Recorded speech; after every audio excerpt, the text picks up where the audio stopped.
This is a two-bedroom, 900 square foot apartment at Yonge and Finch that just sold for $325,000. On the surface, it may seem like a great deal. However, this is actually not a condo. It's a co-ownership. A co-ownership is a different ownership style than a condominium. In a condominium, what you get is you get title to your unit, and then you own a proportionate share of the common elements. In a co-ownership, you're essentially buying into that co-ownership. So you're a percentage owner of the entire co-ownership, and your unit is assigned to you.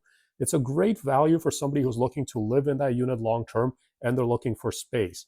However, co-ownerships, a lot of them were converted from apartment rentals in the 90s into this ownership style. There aren't a lot of them that exist in the GTA. However, the price points are very appealing, the size is great, and the locations for the most part are very, very accessible. However, when you're buying a condo, for example, you can do that with as little as 5% down, and you can get financing from a traditional bank. In a co-ownership, you have to get financing from a credit union. There's only a handful of credit unions that finance co-ownerships, and the down payment is going to have to be larger, typically between 20 to as much as 50%.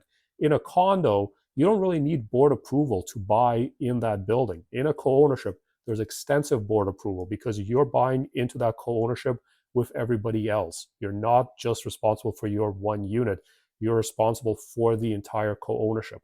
Another thing to know about co-ownership is the maintenance fees do seem to be higher on the surface level, but they do include all utilities and property tax rolled into that.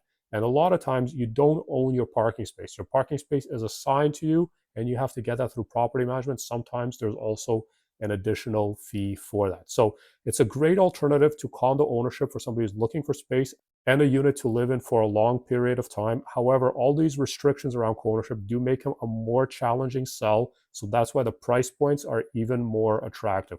What are your thoughts about co-ownerships? Is that something you would consider living in? Let me know below.